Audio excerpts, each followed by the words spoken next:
अरे आज पीने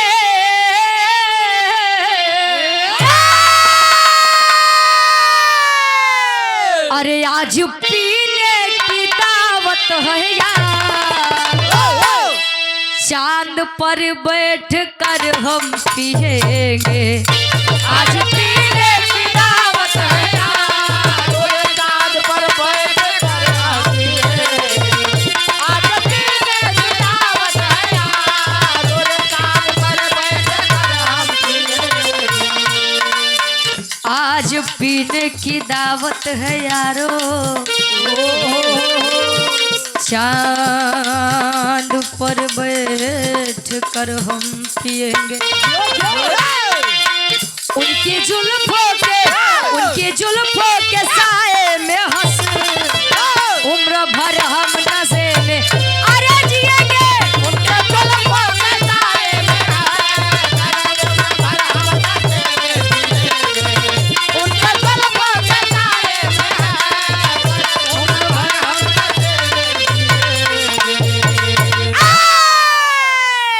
कहे उनकी जुल्फों के साये में हंसकर उम्र भर हम नशे में जिएंगे। बार यासी आदरणीय ये गार्जियन जी श्याम बबलू यादव जी, ग्राम सराय रजई मंगरौरा पट्टी प्रतापगढ़ से। ये हमारे गार्जियन जी के द्वारा इस भाव का सम्मान करते हुए 100 रुपए आशीर्वाद के चाह रही कि हम बच्चे अपनी कला में कामयाब रहे। लेकिन एक लाइन कभी का उन वीरों के बारे में भाव है। कैसे गुरुजी?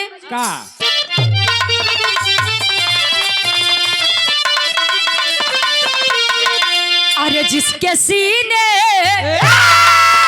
अरे तो जिसके सीने में जलता हो सो सानी फौलाद बनकर जिएगा।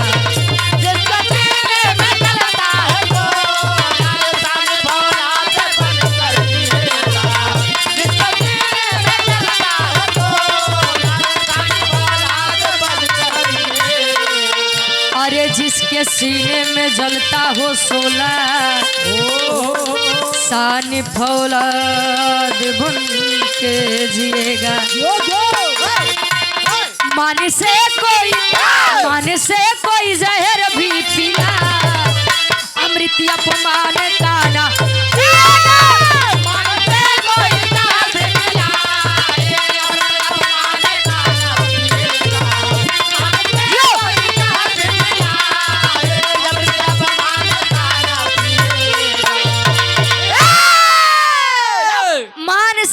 जहर भी पिलाए अमृत अपमान का ना पिएगा।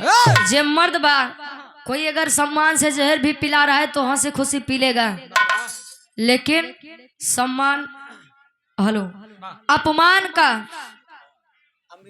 अमृत नहीं पिएगा।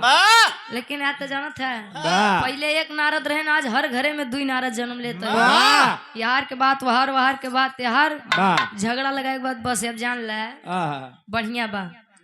हमरे विराह के कहानी के शुरुआत कवि जी यारे से लेते हैं जौहरी छंद से। कैसे?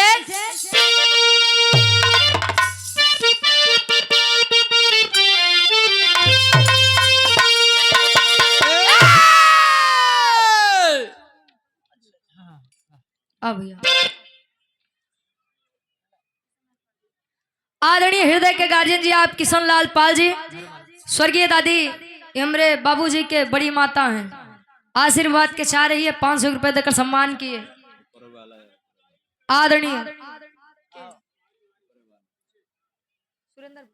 आदरणीय हमारे गार्जियन जी सुरेंद्र कुमार वर्मा जी, परसद पट्टी प्रतापगढ़ से 100 रुपए ऑनलाइन पुरस्कार है देकर सम्मान किए। एक स्वर में सबके नमस्ते प्राम स्वीकार हो। हमारे गीत के शुरुआत यारे से बाकी से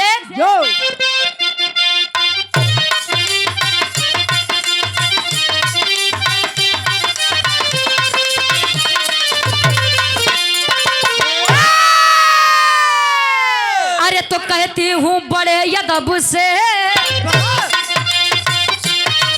ये बिल्कुल बात सही है। सोनवा जैसा सुंदर नारी धरती पर नहीं कही है।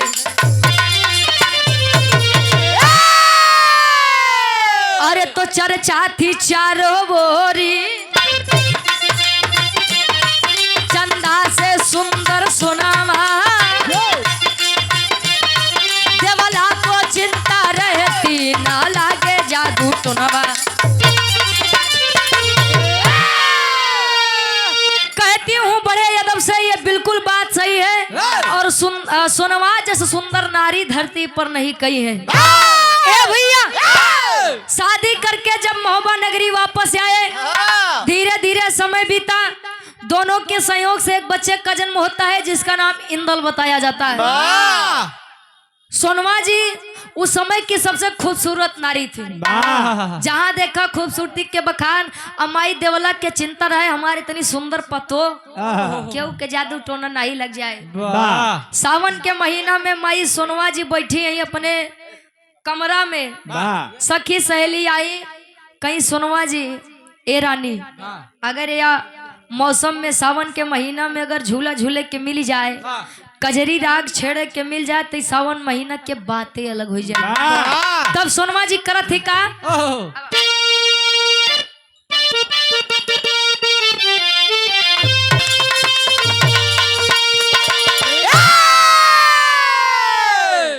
अरे तो ज्वाला को खबर लगी जब महोबा के अंदर आया, झूला झूलते बगिया में अब सोनवा रानी पाया, ज्वाला की मनसा पड़ता तब कामिल को फटकारी, अरे खबरदार हो जाओ मैं वीर पुरुष की नारी।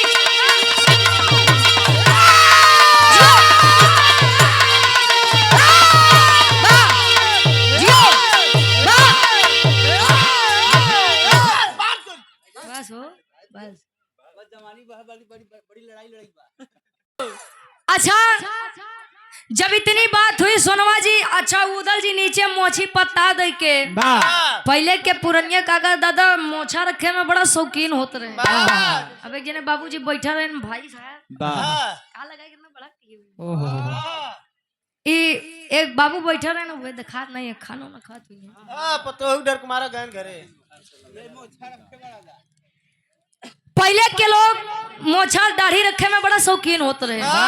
सब अपन खेती है। अच्छा, अब उदल जी अपने मोछा पे ताव दे यार से बाहर घूमत है, तब मेहरारू की आदत होता बड़ा इशारा से बतियाती।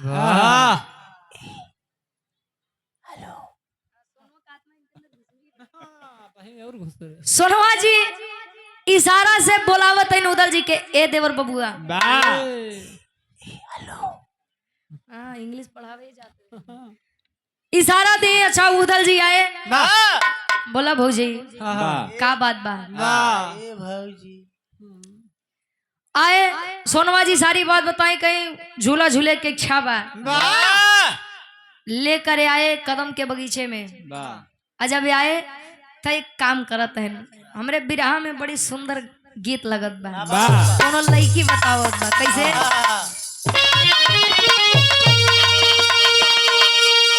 अरे अमवा तखैली,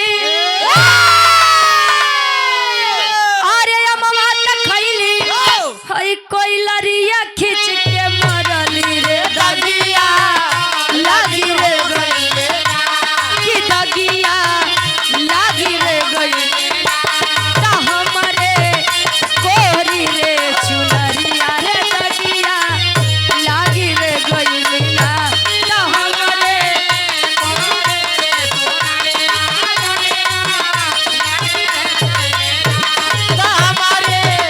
कोरी रे चुनरिया दगिया, लगी रे गई ना।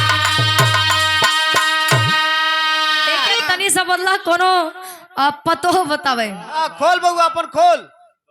अरे सासु मारे तनवा, अरे सासु मारे तनवा, आई नदिया मारे तनवा रे तनवा, आई हो मारे कि तनवा, आई हो मारे ता हमरे भैया के सरवा रे तनवा, आई हो मारे ना ता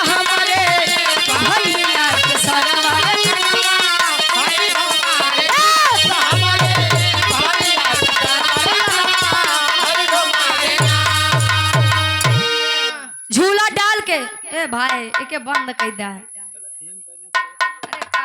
अरे ऐसे बढ़िया पहले डान मार बंद करो के। हेलो बंद करो भाई, कहाँ गए ना हेलो।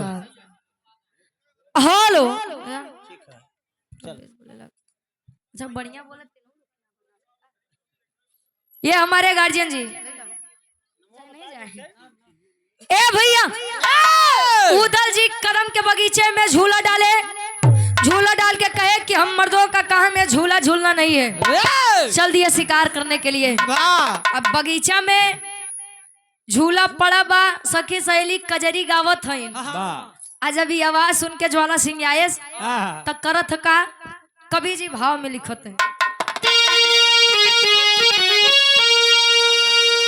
काव्या पाल गाजियाबाद से, ये गार्जियन जी के द्वारा 100 रुपए। हेलो वो तो बताते ओके बंद करा भाई, एके बंद कर दा जैसे पहले बोलत रहन। हेलो एमा बेस बोलत बा, ट्रेबल करा।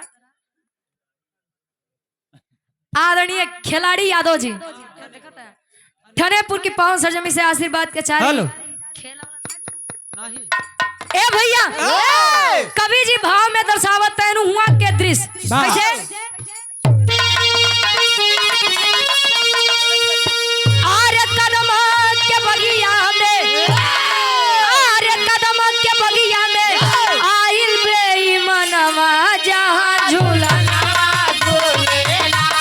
जहाँ झूलना कसिया बोली रानी सोनवा जहाँ झूलना झूलेना कसिया बोली रानी सोनवा।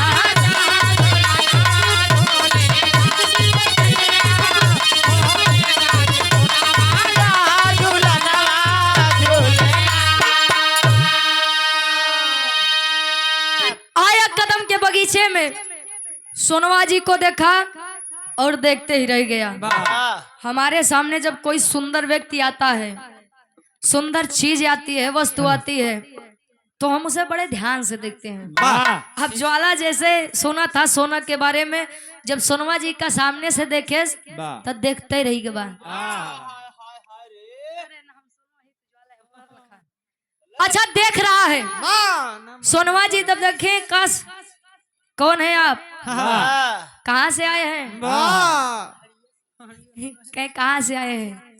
ज्वाला सिंह बताए मैंने आपकी जितनी चर्चाएं सुनी थी, मैंने जितना सोचा था कि आप इतनी सुंदर है, उससे भी कहीं ज्यादा सुंदर है, काबिले तारीफ।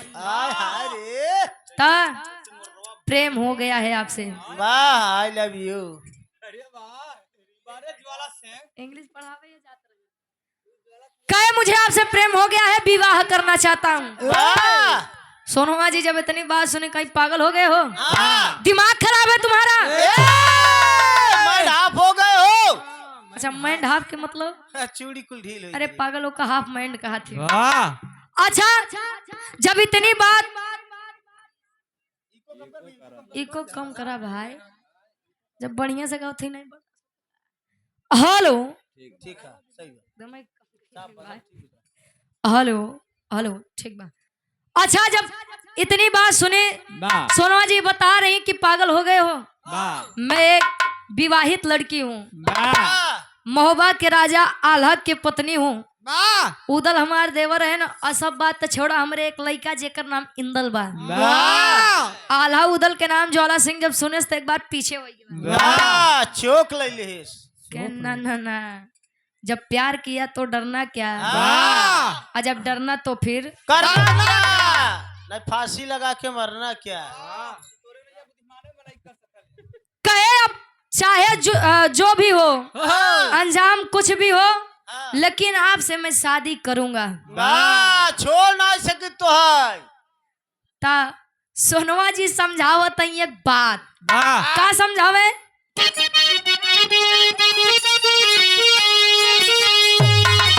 अरे कहीं समझा के तो के, अरे अब जल्दी जाइबा भागी, ता उदल देवा रहवा के खबर या दिलागी, उदल देवा रहवा के खबर या दिलागी, उदल देवा रहवा के खबर या दिलागी।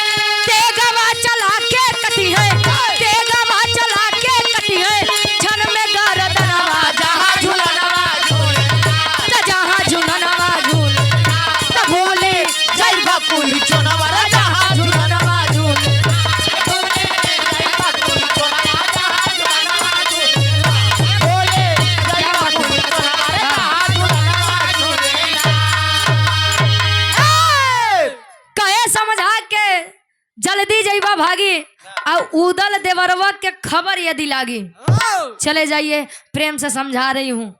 ज्वाला सिंह आया, माँ दुर्गा के बेदी पर बैठा, माँ दुर्गा के आराधना बिनती इबादत करत बा। ए माई, ए माई, ए माई हो। प्रकट हुई माँ दुर्गा, बोल बेटा क्या चाहिए? कहे माई जवन लड़की आज बगिया में दिखान रही, हम उसे बड़ा प्रेम करी थी, हमार शादी उसे करवाए दा, जीवन में आपसे कुछ न मांगा। बेटा ज्वाला सिंह, उसका शादी हो गया है, आल्हा की पत्नी है, और तुम भी जानते हो कि आल्हा बहुत बड़े वीर है। कहे महतारी अब परिणाम कुछ भी हो, लेकिन बिना शादी करे हम मानव नहीं। माई कहीं ठीक बा, लेकिन हमारे एक बात सुन, ओकर एक छोट के लड़का बा, इंदल नाम बा, और माँ के बिना बेटे का कोई अस्तित्व नहीं रहता। वह छोटा सा बच्चा बिना अपने माता के कैसे रहेगा, तू बता। कहे माई ओकर लड़कवा बीचे में आवत बा ना, बीच में रहबा नहीं करे। मैं आपको वचन देता हूँ। क्या वचन दोगे? माँ इंदल की बलि मैं आपके सामने चढ़ाऊंगा। मातारी कही ओम मस्तु जा, सोनवा को लेकर आया, बाकी सब गारंटी हमार बा। चल दिया, जबरदस्ती लेकर आया। उदल जी आए, भौजाई का नाई पान चारों तरफ हल्ला हो गई, सोनवा जी नहीं मिल रही हैं। फरार हो गई, सोनवा गायब हो गई, फुर्र हो गई। अच्छा बिहार, इतनी बात जब पता चली, आल्हा जी उदल जी बड़ा शौक में बैठे, अरे यार किसकी इतनी जरूरत हो गई कि महोबा के इज्जत पर हाथ डाल दिया। अच्छा गीता में भी लिखा गया है, तो कतो मारे वीर तो कतो मरवाए वीर, भागे वीर। कहे भैया एक काम करा, कहे का कहे भौजी वाला सामानवा तनी निकाला। भौजी वाला सामानवा, अरे मतलब उनकर कपड़ा लगता है यार, निकलवाए। कहे यार का करबा, तहार भौजी एकदम पातर के कोमल के, तहार देह देखत है हाँ, जैसे मर्रवा भैंस, उनकर कपड़ा तोरे कहाँ से हो जाई हो। कहने रे तू कपड़ा लावा, बाकी तो जिम्मेदारी हमार बा। चल दिए, साड़ी पहने, साड़ी पहने बढ़िया से, लाली लिपस्टिक लगाए, पिठाई में काजर लगा ले हैं। अच्छा काजल पिठाई में लगाए वाली चीज है। चल दिए, चूड़ियारिन का रूप बनाई के चूड़ी ले लो, चूड़ी ले लो, ए चूड़ी ले लो, चूड़ी मनिहारी नहीं। आदरणीय हृदय के गार्जियन जी इंदल यादव जी, वाह, ठनेपुर की पावन सरजमी से 151 रुपए आशीर्वाद के चारे कि हम बच्चे अपनी कला में कामयाब रहे। कहूँ बेचे वचे रहे का यार, लवली में वही पुल के नीचे। ए भैया चुड़ियारिन का रूप बना के यार बाहर घूमत हैं, पहुंचा है जब पथरीगढ़ में, तो ज्वाला सिंह के एक बिटिया रही जेकर नाम सुगा पंखिनी बताया गया। सुगा पंखिनी को सोनवा जी कहीं कि जा तू न बिटिया तनी लिया तू, ढेर दिन हो के बाद चूड़ी पहिरे, तनी चूड़ी वगैरह पहिर, नरमी कलैया सुकुआ। जब आए तब हो का यार सोनवा जी घूंघट करे, यहाँ हो का एक लाइन गीत लगत बा।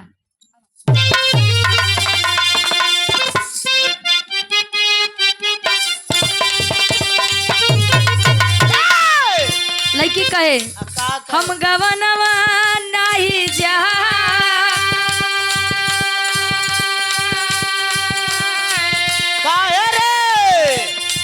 हम गवनवा नहीं जा, हम गवनवा नहीं जा, नई नई प्रीत लगल यही रनवा, हम गवनवा नहीं जा, नई नई प्रीत लगल यही रनवा।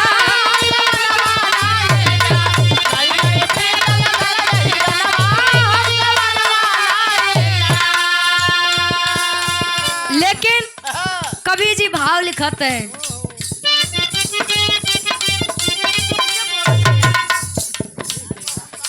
रण जुझरवा चल लेना,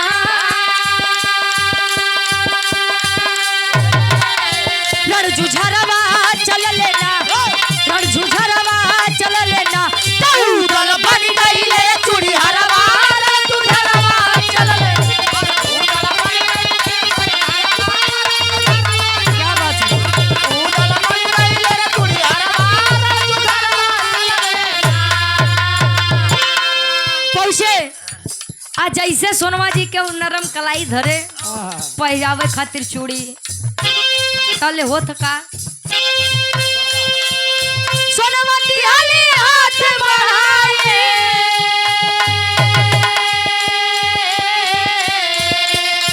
उदल धइले नरम कलाई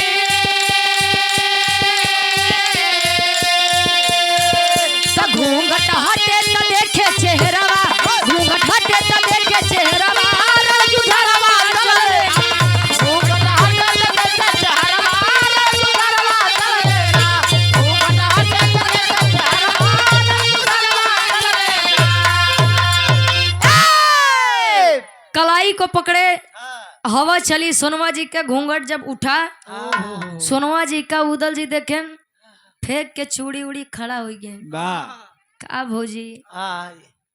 एक मर्द के हाथ तो है नहीं अच्छा लागत रहन का बोला ये भौजी क्या कमी थी हम लोगों के प्रेम में हम लोगों के स्नेह में क्या कमी थी भाई के प्रेम में और ये सब करते हुए आपको अपने बच्चे का सूरत नहीं दिखा तुझको शर्म नहीं आई हाँ? पागल हो गई हो एक मर्द का हाथ छोड़ कर एक नामर्द का हाथ थामी हो सोनवा जी का ये देवर बबुआ है हाँ, का रे भौजी तनी गरमा कम पहले हमारी बात सुना का बात कहे कि मैं अपनी खुशी से यहाँ पर नहीं आई हूँ जा करके अपने भैया से कह दो 1 महीने के अंदर अंदर यदि वह मुझको नहीं लेकर गए मैं मर जाऊंगी लेकिन इस नामर्द का हाथ नहीं थामूंगी कहे मतलब कहे कि मतलब ये बा कि हमके जबरदस्ती लेके आई बा कहे तक रे सारे बड़े भैया के बुलावे का जरूरत बा सारे काट ले हम कुल हाथ गोड़ मुड़ी यार कहे ने के तो हम अकेले नहीं छोड़ब पागल भैया भैया का तकलीफ देख के तब ले उदल जी करत हन का हमरे बिरहा के आखिरी गीत लगत बा कोनो पान बेचे वाली कहे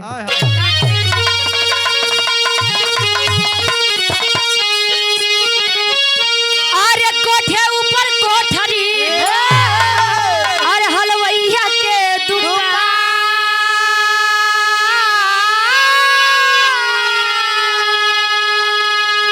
अरे हाथ से लड्डू छूट गया पनवरिया मारे सान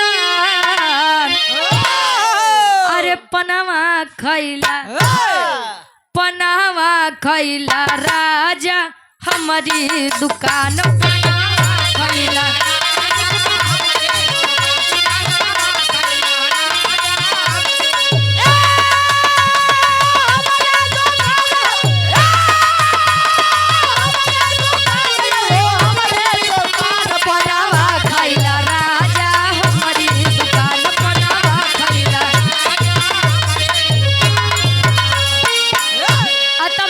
करत हैं का अरे तो चूड़ी तर की फेंक के उधर अब खींच लिए तलवार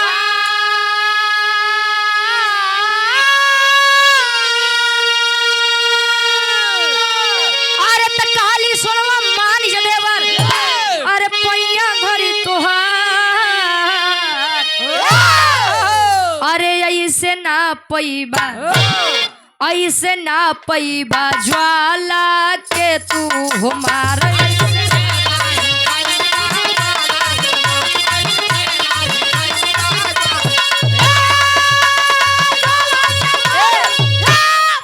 खुशबू पाल और रिंकी पाल दादी जी की पिंकी पाल दादी जी की ये नातिन है ना 100 रुपए तक सम्मान के आशीर्वाद के चाह रही कहे दे पर बबुआ जवानी के चढ़ावा का बात बा कहे पहले हमारी बात सुना कहे कि ज्वाला सिंह ने माँ दुर्गा से वचन किया है कि वह मेरे बेटे और तुम्हारे भतीजे की बलि माँ के चरणों में चढ़ाएगा मतलब कि इंदल के गर्दनवा काटी माई दुर्गा के सामने तब कहे ओकरे ऊपर माई दुर्गा के कृपा बा इसे ओकर कुछ नहीं कह सकता तब ये बात जाए के अपने भैया से बतावा आए महुआ नगरी मुंह लटकाए बैठे हैं आल्हा जी पूछत हैं कस भौजाई के तोरे पता चला कि नहीं कहन भैया पता तो चला लेकिन एक दुविधा है कौन दुविधा अपने बेटवा इंदल के बलि चल के माई दुर्गा के चरण में चढ़ावा।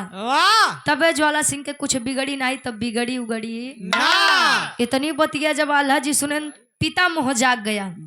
अब मोह मोह का मतलब माया प्यार उमड़े लाग। अब तब ले आल्हा जी जवाब देते हैं का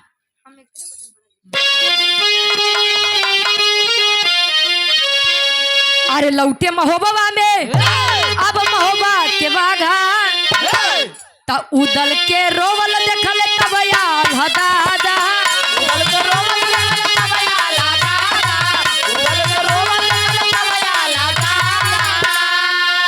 अरे तो बलि नहीं बेटे के देबे आल्हा की इनका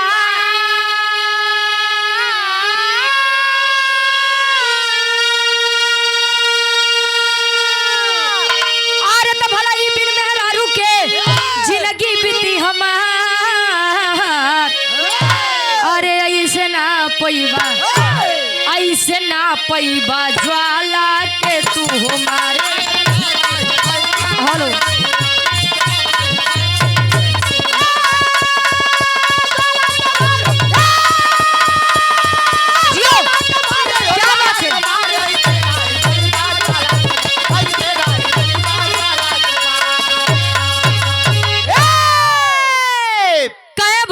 इंदल के बलि ज्वाला सिंह के पहले चढ़ावे के होई आल्हा जी कहे पागल हो गया है तार दिमाग खराब बा मेहरारू बिना जिंदगी बीत जाए उछले अपने लड़का के हम बड़ा प्यार से पाले ऐसा मेरा दो चार ठेव ले जाए ले बे ये सब काम न हो पाए है पागल हो गया का भैया कहे मतलब कहें जब कल को इंदल बड़ा होगा दुनिया वाले उसे ताना मारेंगे तोहार बाबू तोरे बदे तोरे माई के नहीं लेके आए दूसरे घरे बैठाए तोहार माई जाए दूसरे के क्या चाहते हो कि इंदल के लोग ताना मार मार के ऐसे ने मुआई दे ऐसे ने मार दे कहे नहीं इंदल का हाथ पकड़े चल दिए माँ दुर्गा के मंदिर पर तबले करत है का टेरी के भाव में कवि जी लिखत है ए भाई का करत है आवाज बढ़ावा के हेलो और बढ़ावा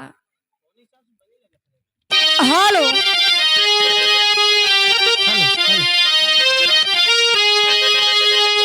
अरे राम गधेला लेके मंदिर में गए अरे गधेला लेके मंदिर में गए तो सुनवा कारण आल्हा उदल वीर बघेला यार बघेला यार बघेला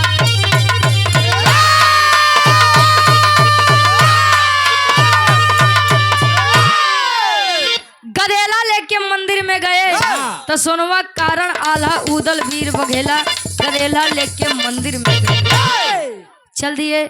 मासूम सी सूरत अपने बच्चे इंदल की जब देखे आल्हा कहे नहीं यार मुझसे नहीं होगा बहुत प्यार से मैंने अपने इस बच्चे को पाला है और मैं किसी लड़की के लिए अपने बच्चे की बलि नहीं चढ़ा सकता हूँ। कहे भैया कोनो लड़की ना उतार मेहरारूआ इंदल के महतारिया महोबा किसान है। इतनी बतिया जब इंदल सुनत बा आय हाय वो छोट से लड़किया जाई के अपने बाबू से कहत बा ए पिताजी आप क्या सोच रहे हैं? अरे मैं तो प्रसन्न हूँ कि मेरा ये नाश्वर तन काम में आ रहा है। मतलब कि एक महतारी के लावे के चक्कर में एक माई के चरण में हमार बलि दी जात बा बलि चढ़ाइए। इतनी बतिया सुन के अपने लड़का के बाप बेटा बा आज मुझे गर्व हो रहा है कि तू ही मेरा औलाद है। महोबा के खून तोरे अंदर दौड़त बा। निकाल के तलवार माँ दुर्गा के सामने बलि चढ़ा दिए। जब बलि चढ़ाए तो माँ दुर्गा प्रकट भई खरत ही का पापट के भाव में कवि जी लिखत है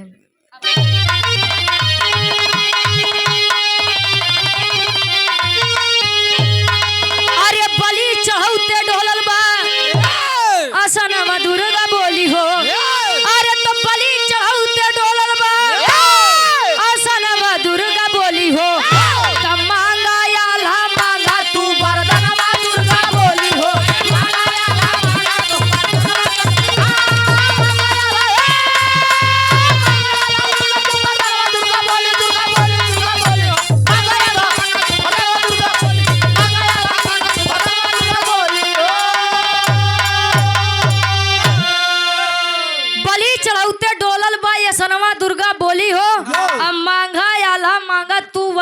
दुर्गा बोली हो। वाह वाह बेटा वाह, खुश हूँ मैं तेरे इस बलिदान से। हाँ। क्या चाहिए तुझे? ए! जवन मांगे के हो मांगिला। वाह मांग ले बेटा। आल्हा जी दिमाग लगाए कहे मातारी पहले ऐसे न तिरवाचा बांधा। हाँ रामनाथ वर्मा जी हरेपुर की 500 जमी से 51 रुपए कहे कि ऐसे नहीं, हाँ पहले तिरवाचा बांधा कि जौन मांगब तोन देबू। हाँ देबू माई? हाँ ए माई देबू? हाँ। हाँ बेटा दे, बोल क्या चाहिए तुझे? वाह कहे मिले। तो सुना, हाथ जोड़ के बैठ गए नाला जी वरदान मांगते हैं। का वरदान मांगे?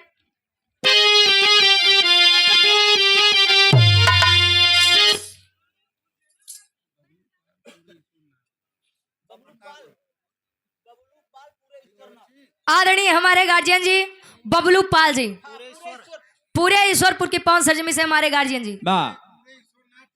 अच्छा पूरे ईश्वरनाथ प्रतापगढ़ से ये हमारे गार्जियन जी के द्वारा 100 रुपए आशीर्वाद के चाह रहे कि हम बच्चे अपनी कलम में कामयाब रहे। वाह आल्हा जी वरदान मांगते हैं।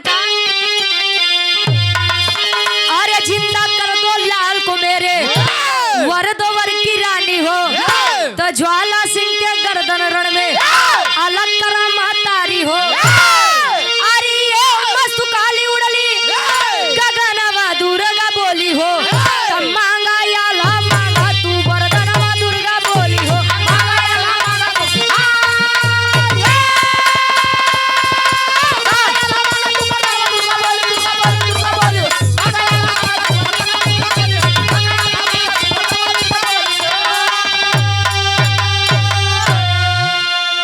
ए माई हमका वरदान दे चाहती है तो सुना, जोने लइका इंदल के बलि हम तोरे चरण में चढ़ाए वो लइका हमके दैदा। माई दुर्गा तिरवाचा बांधी थी अपने बात पे टिक्की एवं मस्त इंदल को जीवित करी। और तब ले पूछते माई एक वरदान और चाहिए कवन? वाह ज्वाला सिंह के रण में गर्दन हम अलग कह के आई माई। इतनी बात सुन करके एवं मस्त कह के दुर्गा माँ चली गई। अब तो तैयारी बन गई, पथरीगढ़ पे चढ़ाई कर दी महोबा वाले। अब ज्वाला सिंह जब जान गया कि अब ना ही बचब, अब जाए हमार जान, अब ना ही बचब, तब दुर्गा माई के चौरब पे बैठ के अब लगा बेचारे रोएगा। रोवत बकई से आल्हा के भाव में कवि जी प्रमाण देते हैं। ये 100 रुपए रोहित पाल भैया जी उदयपुर की 500 जमी से आशीर्वाद के चाह रही।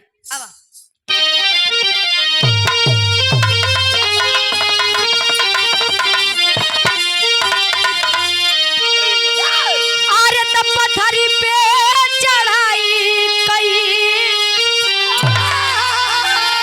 दिहले महोबा वाला भैया।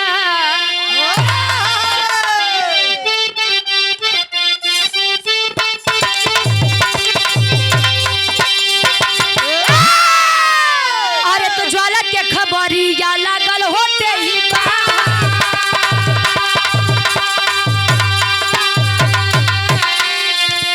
तेगावा से तेगावा बजल रनवा में।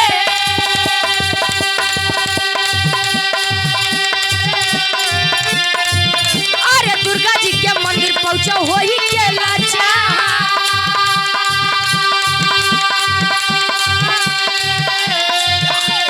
कहिले आवाज जब पथरी के राजा।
का बात बा बोल। हाँ बोल। ए माई तार हम दिन रात पूजा आराधना वंदना करी थी, हमके बचाई ले माई। आज के बाद ऐसा गलती कबो न करब। कहे जब तू सोनवा का लिया क्या रहा तो का रखे बदल लिया क्या रहा। तूने तो मुझसे कहा कि हम उसी शादी करब, आज जब लिया क्या है तो काहे धरे रहा। कहे माई 21 के मार 3 महीना कोनो व्रत बा। व्रत बा व्रत भगवान। फास्ट उपवास वाह आई एकरे बीच में अगर हमारे लगे उबा तब पतिव्रत तेज लगी तू मरी जाबा। हम कहे तो का मतलब बा जब ओकरे लगे नहीं जाए तो बियाह है का कैले बा। हम कहे 3 महीना के बाद बहू के देख के बिताई देबे। कहन त हम ओका थोड़ी क्यों जानी था, वो कहा तू जाना आल्हा जाने। ए माई बचाई ला, तूने वादा करके अपनी बात पूरा नहीं की है। एक पिता होकर के आल्हा ने अपने बच्चे इंदल की बलि मेरे चरणों में चढ़ाई है। अब सुन तार तो मदद हम नहीं करब, लेकिन एक तोका हम सलाह देते ही। कवन सलाह? आखिरी भाव खड़ी के भाव में कवि जी लिखते हैं, माई दुर्गा समझावे का।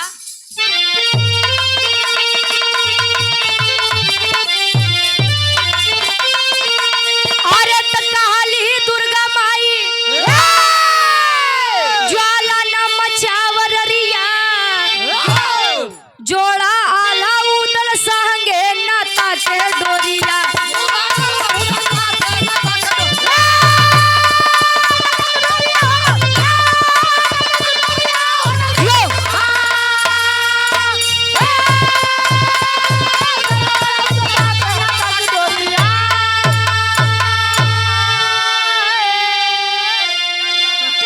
जोड़ा आला उदल संगे नाता के डोरिया। अब हमार माना कि सोनमा के मेहरारू बनवे के सपना अब छोड़ा त कहना वो का समधिन बनावा। ए माई पागल हो गया का। हम उसी रिश्ता कैसे जोड़ ली देखतिया, हमार जान ले पे उतारू बा। कैसे बचब? कहे सुन, तेरी बेटी सुगा पंखनी, उसका बेटा इंदल। जीत ते ऐसा नहीं पौबे, ये हमार वरदान बहु के। तो हमार जब बात मान बात बनाओ, असुगा पंखनी अपने बिटिया के बिया एक मर्द के हाथ में दे दे और बच ही जाबे। कहीं ठीक ठीक आया और करत का। अरे सुगा पंखनी इंदल से कैले तबिया हो, डोली चढ़ी औली ते ही महोबा के द्वार।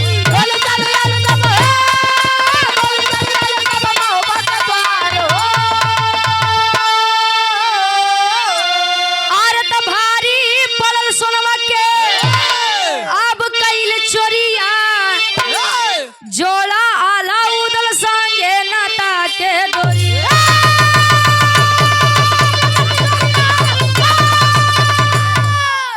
सुगा पंखनी इंदल से शादी करके अपने मोहब्बा के द्वारे आए। कहे भारी पड़ल सोनुमा के कैल चोरिया। ये बड़े काथिन के झगड़ा तीने चीजी बड़े होते, जर जोरू जमीन। इनके पीछे ढेर नहीं बना, ये चाहे तो बनाई दे, ये चाहे तो कुल नाशे कह दे। तिरिया चरित्र दैबो न जाना है।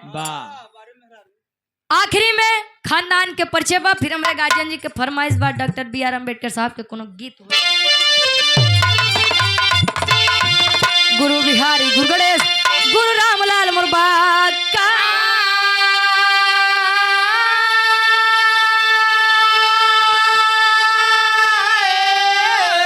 अरे स्वर्ग बसे चंद्रिका कवि बच्चन का विजय पता का।